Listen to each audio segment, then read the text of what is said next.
అశ్వవిన్యాసం జానపద కథ రచన ప్రముఖ రచయిత బిరుదు గ్రహీత శ్రీ నల్లబాటి రాఘవేంద్రరావు గారు. పూర్ణపురం యువరాజు సుదర్శన భూపతి 100 ఏనుగుల బలశాలి. అది ఎలాగా అంటే, ఒకసారి పక్కనే ఉన్న భయంకర అడవి నుండి అతని రాజ్యంలోనికి 10 ఏనుగులు ఒక్కసారిగా దండయాత్ర చేస్తున్నట్టు పరుగుపరుగున వచ్చేశాయి. ప్రశాంతంగా ఇంటిలో పనులు చేసుకుంటున్న ప్రజలు భీతావహులైపోయారు. చెట్టుకొకరుగా పుట్టకొకరుగా పారిపోయి ప్రాణాలు రక్షించుకున్నారు. చాలామంది ధర్మగంట కొట్టి రాజుని ఆశ్రయించారు, మొరపెట్టుకున్నారు. తమకు వచ్చిన కష్టాన్ని కష్టంగా చెప్పుకున్నారు. రాజు చలించిపోయాడు. వెంటనే అతి బలవంతులైన తన సైనికులు 100 మందిని పంపించాడు. అయితే వాళ్లు ఆ ఏనుగులను వెనక్కు అడవిలోకి పంపించలేకపోయారు. ఎంత బెదిరించి అదిరించినా అవి కదలకుండా కూర్చున్నాయి తప్పించి తమ నివాసానికి మళ్లీ తిరిగి వెళ్లడం లేదు. సైనికులు ఎన్నో ఉపాయాలు ఆలోచించినప్పటికీ పిసరంత కూడా ఫలితం లేకుండా పోయింది. అప్పుడు రాజు సైనికులను వెనక్కు పిలిపించాడు. ఆ సమయంలోనే అశ్వశాలలో తను ఎప్పుడూ అధిరోహించే తెల్లని అశ్వం సరదాగా నాట్యం చేయడం మొదలెట్టింది. అది అలా నాట్యం చేసింది అంటే తనకు ఏదో విజయం వస్తుందని రాజుకు గట్టి నమ్మకం. వెంటనే తన నడుముకు ఇనుప చట్రాలను బిగించుకుని ఆ అశ్వాన్ని అధిరోహించి ఆ ఏనుగుల గుంపు ముందుకు వెళ్లి దిగాడు. మరొకసారి తన నడుమునకు ఇనుప చట్రాలను గట్టిగా బిగించుకుని తను ఒక్కడే ఏనుగుల ముందుకు నడుచుకుంటూ వెళ్లాడు. ప్రజలందరూ దూరంగా చూస్తూ ఆశ్చర్యంగా నిలబడి ఉండిపోగా సుదర్శన భూపతి బలంగా ఏనుగులను తన బలమైన 2 చేతులతో తోసుకుంటూ 100 క్రోసుల దూరంలో ఉన్న అడవిలోకి తరుముకుంటూ గెంటుకుంటూ వెళ్ళిపోయాడు. అంతే, ఏనుగుల పీడ రాజ్యంలోని ప్రజలందరికీ తప్పింది. రాజు చేసిన ఈ సాహసం ప్రజలు ఎవరికీ అర్థం కాలేదు. ఒక చిన్న ఏనుగు పిల్లను కూడా అలా అడవిలోకి తోసుకుంటూ బెదిరిస్తూ గెంటుకుంటూ పంపించడం సంభవం కాదు. మరి రాజుకు ఇది ఎలా సాధ్యమైంది? అతను రాజు కనుక. అంతే. ఇదే విషయం చుట్టూ ఉన్న శత్రురాజులకు సామంతరాజులకు కూడా ఏమాత్రం అర్థం కాలేదు. అయితే అప్పటినుండి అందరూ 100 ఏనుగుల బలశాలి అని రాజును పిలవడం మొదలుపెట్టారు. ఆ విషయం అలా ఉంచితే అంతటి గొప్ప బలశాలి యోధుడు అయిన పూర్ణపురం యువరాజు సుదర్శన భూపతి మీద దండయాత్ర ప్రకటించి రాజుని జయించాలని అప్పటికప్పుడు ఉన్నట్టుండి తన సైనికులతో రాజ్య పొలిమేరకు వచ్చేసి యుద్ధ శంఖారావం పూరించడం మొదలుపెట్టాడు. ఉచ్ఛలీరాజు రాజు దుష్టమారకుడు.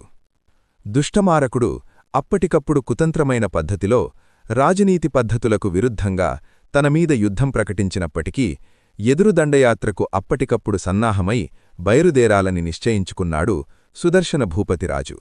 కాని రాజుకు మనస్సులో ఎక్కడో కించిత్తు భయం, అనుమానం పీక్కుతింటూనే ఉన్నాయి.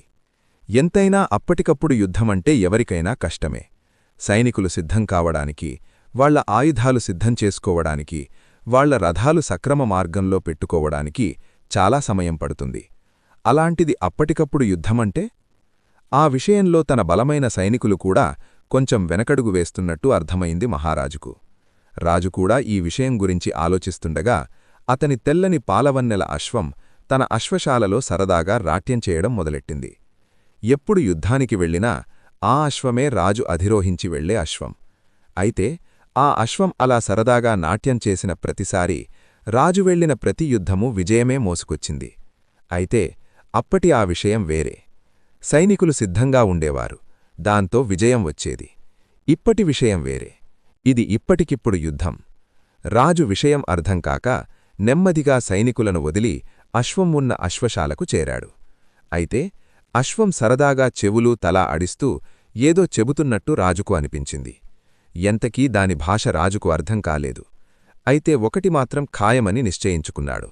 ఇంతటి ఆనందం తన సైగలు ద్వారా ప్రకటిస్తున్న అశ్వం వల్ల తనకు ఏదో మహోపకారం జరగబోతుంది అని ఖచ్చితంగా నిశ్చయించేసుకున్నాడు సుదర్శన మహారాజు.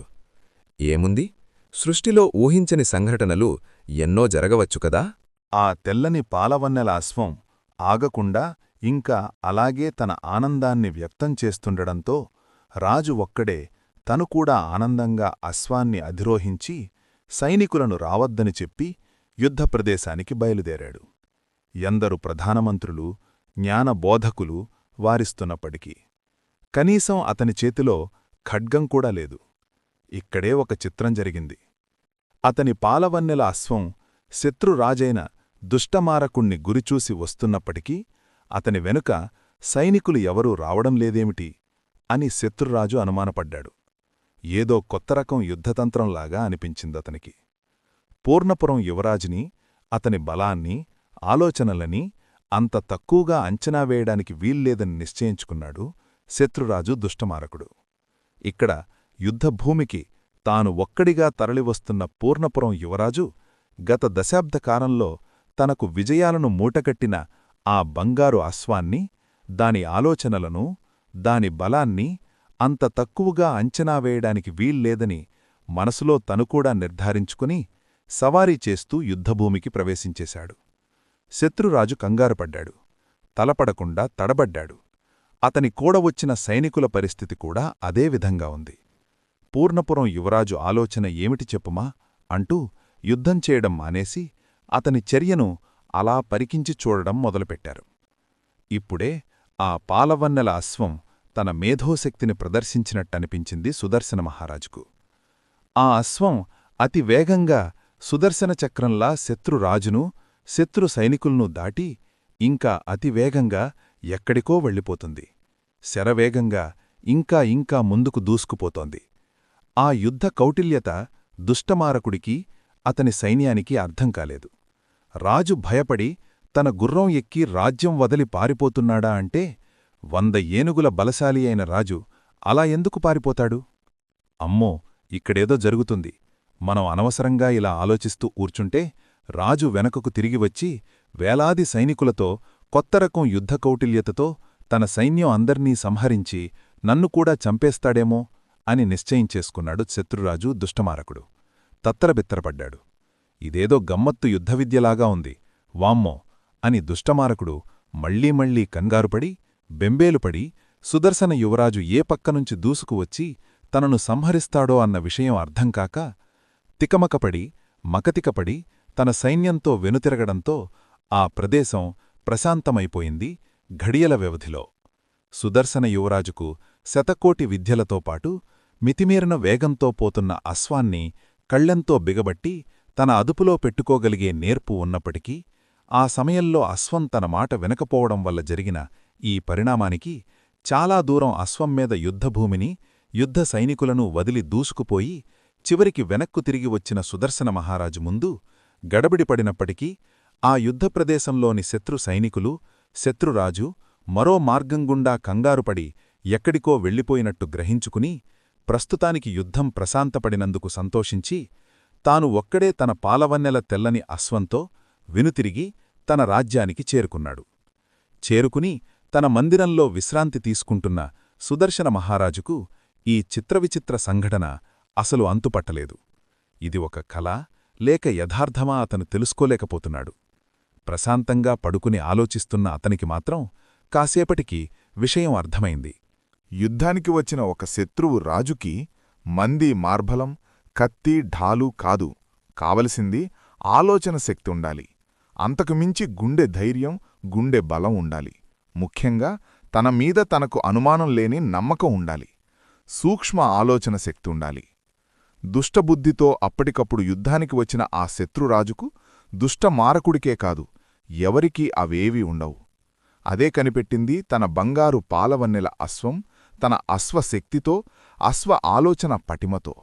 మునుముందుగా ఏమాత్రం తడబడక, తొట్రుపడక రాజును ప్రేరేపించింది. నాతో నువ్వు ఒక్కడివే తరలిరా, విజయం మనదే అన్నట్టు సైగలు చేసి చెప్పింది. అదంతా అలా అలా అర్థం చేసుకోగలిగిన రాజు ఒక్కసారిగా అశ్వశాలలోకి వెళ్ళి తన రాచవన్నెల బంగారు తెల్లని అశ్వాన్ని ముద్దాడి మనసారా దానికి నమస్కరించి తిరిగి విశ్రాంతి కోసం తన మందిరానికి వచ్చాడు. కేవలం తన పాలవన్నెల తెల్లని అశ్వం సహాయంతో అనుకోని విజయం సాధించిన సుదర్శన మహారాజు. కథ సమాప్తం. కథ విన్నందుకు ధన్యవాదాలు. మరిన్ని చక్కటి కథల కోసం, కవితల కోసం, ధారావాహికల కోసం మనతెలుగుకథలు.com సందర్శించండి. Thank you.